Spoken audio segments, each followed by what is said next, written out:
Welcome, class, to Unit 5, Session 4. Session 4: Accountability and Responsibility in the Public and Private Sectors. At the end of this session, you should be able to understand the role of ethics in accountability, understand the relationship between ethics, accountability, and responsibility. Ethics, accountability, and responsibility. We know what ethics is. Ethics are morals, beliefs, principles that guide the way of life of an individual or an organizational culture. Accountability here is the acknowledgement and assumption of responsibility for actions, products, decisions, and policies, including the administration, governance, and implementation within the scope of the role or employment position, and encompassing the obligation to report, explain, and be answerable. So accountability here is you acknowledge and take responsibility of your actions, products, decisions made, and policies, administration, governance, and implementation, ensuring that you report, explain, and you answer to questions that come up. So you assume responsibility for what you've done. I'm accountable for this. So you learn and your results come and you get a B plus. So you're accountable. You take accountability of your grade, of your actions, of your outcome. If your parents ask you why did they get a B plus, you should be answerable. You should be able to answer to them why you got a B plus. So that is what accountability means. Acknowledging and taking responsibility of your actions and being answerable for your actions. Theories of accountability and responsibility. 5 components in accountability relationship. The assignment of responsibilities related to agreed upon goals. It is important that as the organization has set its goals, it assigns responsibilities to the right people to be able to carry out their duties so that when there is a need for a question to be asked, we know who to ask the question. The provision of authority, resources, and a supportive environment. After they've assigned to you the tasks that you need to do, they have to give you the authority, the resources, and a supportive environment for you to work effectively so when you're unable to deliver as expected, then you have to take accountability and be responsible for your actions and respond to any questions that may come.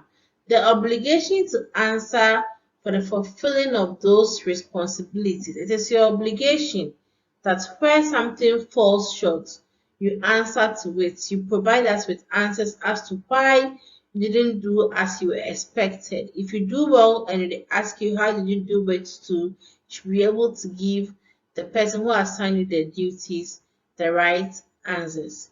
Evaluation of performance to make sure that instructions have been complied with. It is important that your performance is evaluated to know whether you went according to instructions and you achieved the set standard. Otherwise, you'd have to take accountability and work on how to remedy yourself.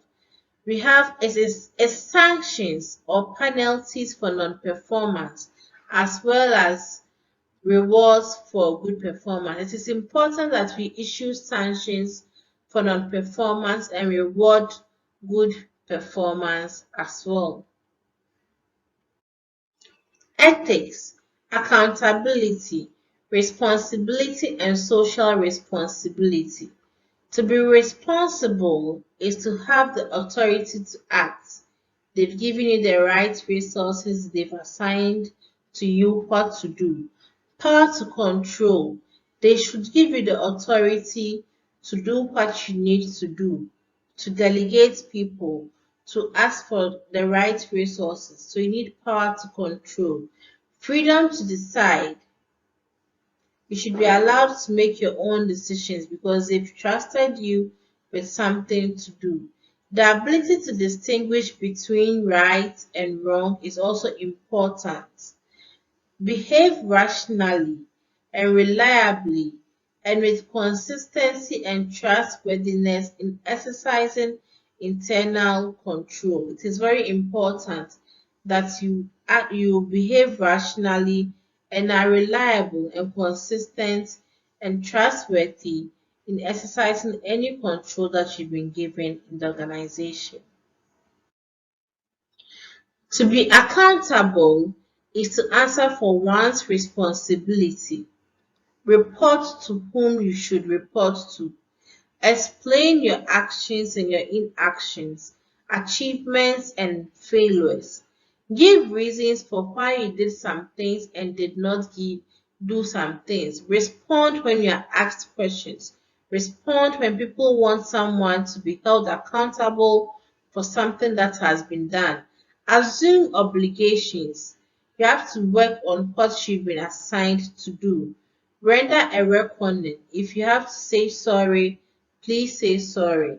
Submit to an outside or external judgment if you think you are being wrongly or unlawfully accused and you have to take accountability for something that you didn't do.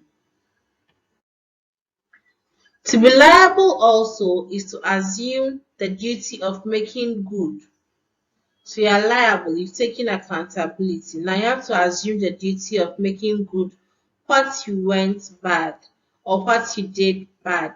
Restore back what should have been done or back to the position in which it was given to you before you couldn't fulfill the obligation. Compensate where you have to.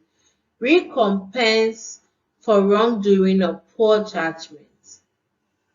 So if you be wrongfully accused, recompensation for wrongdoing or poor judgment is also important as you are taking accountability for your actions.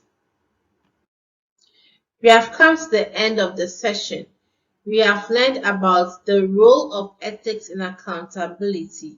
We also learned about the relationship between ethics, accountability, and responsibility in an organization. See you in the next session.